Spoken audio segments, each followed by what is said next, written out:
In this lecture, we will be discussing Chapter 7, Resource-Based Relative Value Scale for Physician and Professional Payments. We will be discussing the outline of the history and development of RB-RVS for physician and other health professionals, key terms related to RB-RVS, the structure of the payment system, and how to calculate a payment. An RB-RVS is a system of classifying health services based on the cost of furnishing physician services in different settings, the skill and training levels required to perform the services, and the time and risk that are involved. The RB-RVS is the federal government's payment system for physician and some other health professionals. The services of physicians and other health professionals to Medicare beneficiaries are covered under Part B of Medicare. The services include office visits, diagnostic and surgical procedures, therapies. Those services can be delivered in a wide range of settings such as offices, ambulatory surgery centers, inpatient acute care hospitals, dialysis facilities, skilled nursing facilities, and also hospice. These services are provided by physicians and other health professionals, people like chiropractors, social workers, podiatrists, etc. Medicare beneficiaries pay a cost sharing for these professional services. There is also an annual deductible that applies. RB-RVS was effective January 1st, 1992. To avoid major disruptions to physician reimbursement, RB-RVS was gradually phased in beginning in 92 with a full implementation in 1996. It is a fee-for-service type of payment. However, reimbursement is based on CMS or Medicare's estimation of the value of a physician's service. A relative value scale permits comparisons of resources needed or appropriate prices for various units of service. Takes into account labor, skill, supplies, equipment needed, space, and any other costs associated for that specific procedure or service. In 1985, under a grant from Medicare or CMS, Dr. William of Harvard University devised a classification system using resource-based relative values. Payments to physicians are based on these three components: RVUs, or relative value units, GPCIs, or Geographic Practice Cost Index, and Conversion Factor, or CF. These basic components can be further adjusted for provider characteristics, additional geographic consideration, and some other factors we will discuss throughout the chapter. The RB-RVS system is based on HCPCS coding system. So that includes your CPT codes and your codes from the HCPCS book. An RVU is basically a unit of measure that's designed to permit comparison of the amount of resources required to perform a service, assigning weights to factors such as time, skill, and equipment that are required to provide that service. Each RVU is subdivided then into three elements. Each element then has a unique weight.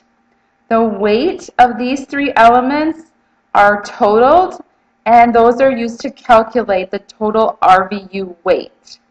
Those are work, which is physician work, PE, or physician practice expense, and MP, which is malpractice.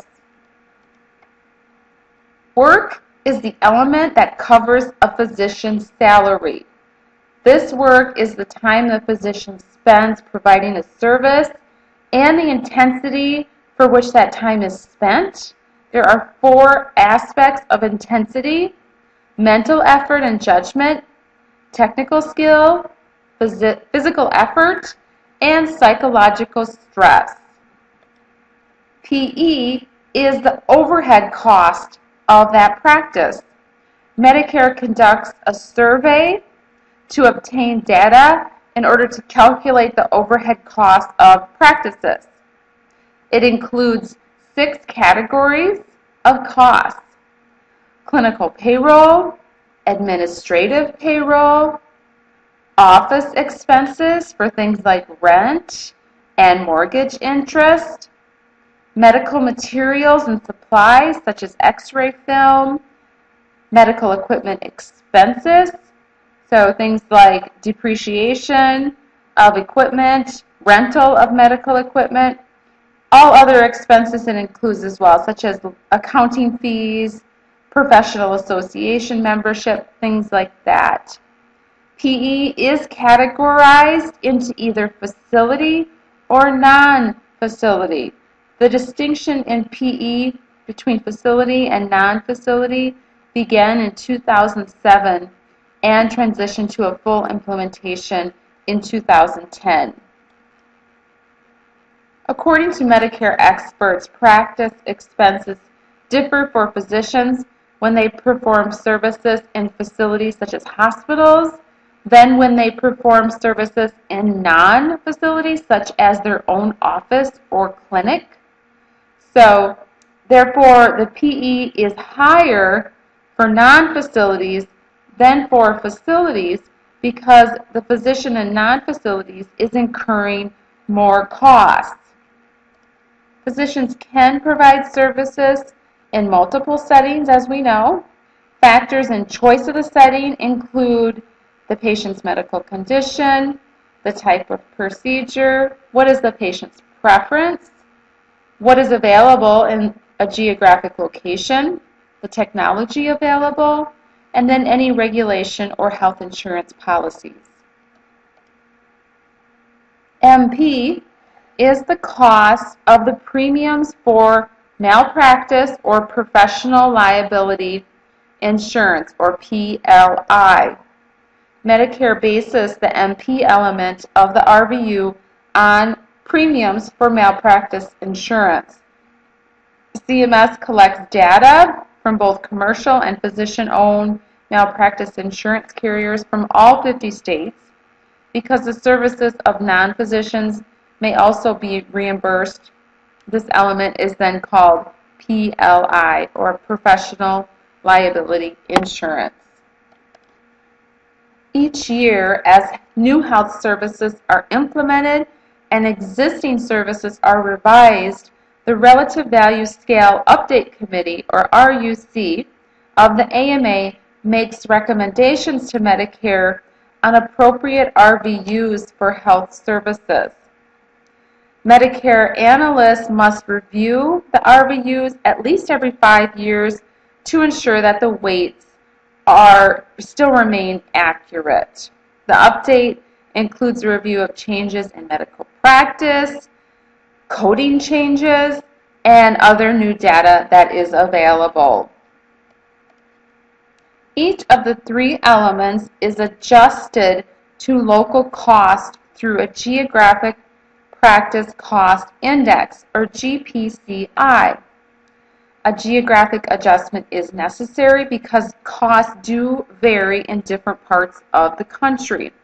Therefore, each element of the RVU that we talked about is adjusted for those differences.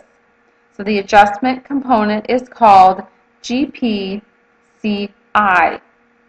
This index is based on relative differences in the cost of a market basket of goods across a specific area.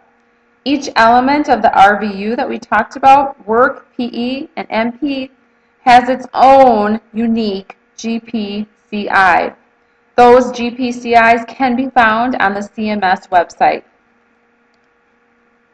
The conversion factor is an across-the-board multiplier. Unlike the GPCIs, the conversion factor is a constant that applies to the entire RVU.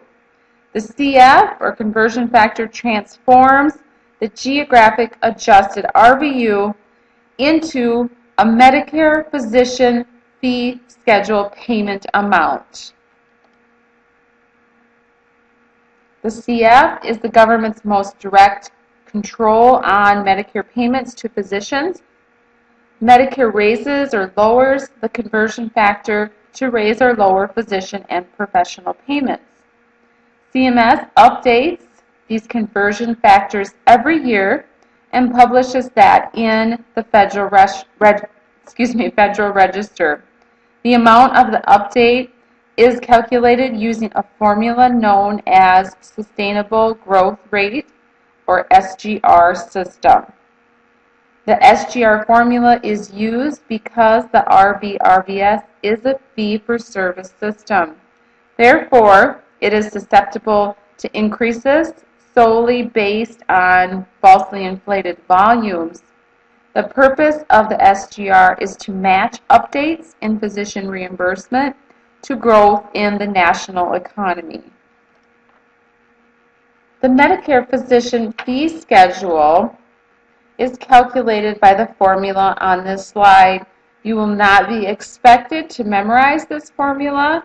It's very complex, but this is just so you can see what actually goes into determining that Medicare physician fee schedule amount.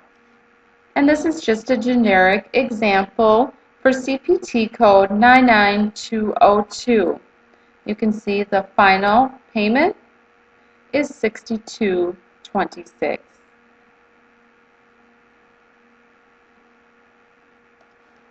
The actual payment that Medicare provides the provider is 80% of the fee schedule amount.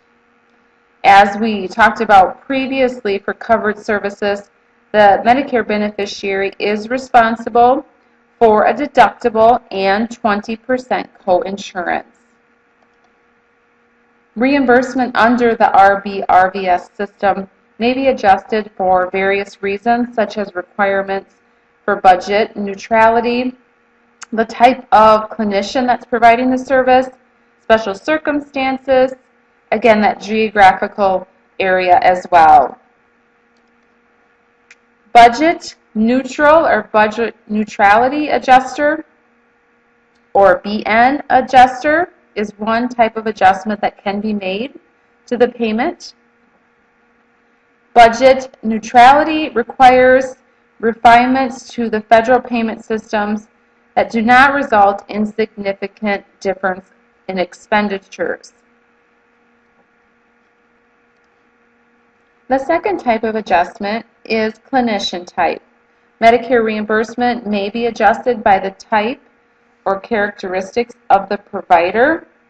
Three types of providers for whom the RVRVS system makes adjustments are participating and non-participating physicians, anesthesiologists, and non-physician providers. Medicare can also adjust payments for special circumstances. This is done through the use of modifiers when you're coding. Sometimes services or procedures we know are altered in some way. Things like bilateral procedures, physicians assisting in surgery, those kinds of things. Through the RVRVS system, Medicare does provide incentive payments for physicians that render services in underserved areas. The purpose is to attract physicians to those areas. Many physician offices in the U.S. are solo or two-person practices. Close management of operations is critical in these small offices with very little margin. Two important issues are processes to ensure full, accurate reimbursement and the impact of unnecessary administrative costs. Poor coding and/or inadequate documentation can negatively impact our RB/RVS reimbursement. So just an example on the slide here for you.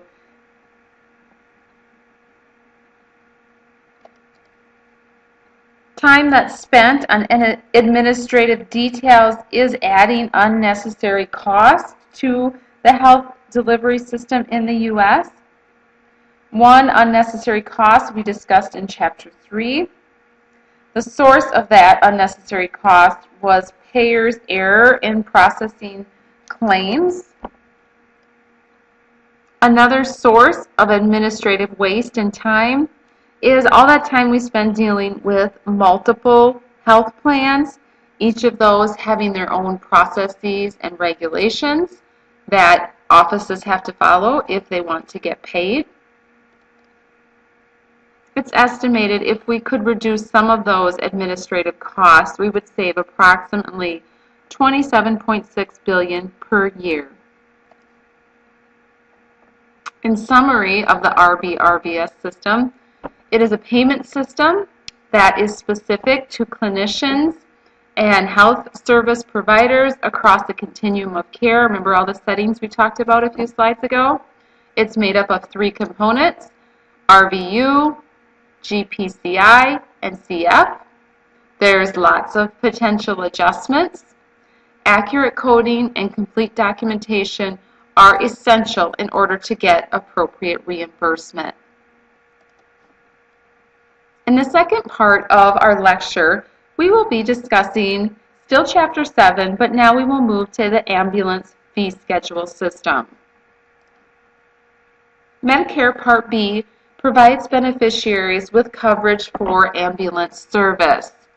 They will provide transport service only if other means are not recommended based on the beneficiary's medical condition. They should be transported to the nearest facility that is able to provide care for what that patient's condition is. They can be transported from their home to an extended care facility or from one hospital to another. Historically, there were 2 types of ambulance service entities: providers that were associated with a medical facility and suppliers that were not associated with a medical entity. Both types did and do use the HCPCS code set. You can see the code range in the HCPCS is the same, except providers use codes to report mileage. The Balanced Budget Act of '97 added a new section to the Act.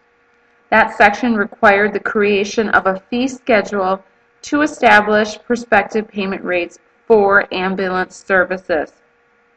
The fee schedule was to be devised through negotiated rulemaking. The committee that was developed was instructed to control Medicare expenses through a prospective payment system, establish service definitions to link payment to the type of service provided, consider regional and operational differences, consider inflation, develop a phase-in period for implementation, to require providers and suppliers to accept Medicare assignment, and to reimburse providers and suppliers at the lower fee schedule or bill charges. The Balanced Budget Act established the paramedic intercept service type. The BBA set an implementation date of January 1 of 2000 for the ambulance fee schedule and that paramedic intercept service type. As with most Medicare payment systems, additional legislation influenced and modified that ambulance fee schedule. The Balanced Budget Refinement Act, or BBRA, of '99 and the Benefits Improvement and Protection Act of 2000 were enacted to provide protections in the Medicare and Medicaid programs and the SHIP program. The BBRA modified the definition of rural for the paramedic intercept service type. The BIPA excluded critical access hospitals from the fee schedule payment system when that hospital is the only supplier or provider of ambulance services within a 35-mile drive. That hospital would then be reimbursed on a reasonable cost basis. BIPA did add a provision to increase payment rates for rural ambulance mileage. The provision called for at least 1/2 additional payment per mile for the first 17 miles of a rural trip and specified that an add-on percent be considered for miles 17 through 50. CMS did delay the implementation of the ambulance fee schedule to April 1, 2002. Implementation methodology for the ambulance fee schedule included a 5-year phase-in plan for payment. Reimbursement is based on the level of service provided to the beneficiary, and there are 7 levels. Those 7 levels are described in your textbook in Table 7.15. They are also included on this slide for your review. Additional payment is made to ambulance providers and suppliers who furnish immediate response service in emergency situations. An emergency response involves responding immediately at the Basic Life Support, or BLS, or Advanced Life Support Level 1, or ALS 1. An ambulance supplier or provider may encounter a situation where multiple patients must be transported at the same time, for example, a traffic accident. In those situations, Medicare prorates the payment rate for the ambulance service for each Medicare beneficiary. If 2 or more patients are transported, the payment rate for each Medicare beneficiary is 75% of the base rate for the level of service provided. If 3 or more patients are transported, the payment rate for each Medicare beneficiary equals 60% of that base rate for the level of service that was provided. A single payment is made for the mileage. Modifier GM, or multiple patients on one ambulance trip, must be reported with the level of service code reported. Specific rules do exist for transport cases where the Medicare beneficiary is pronounced dead.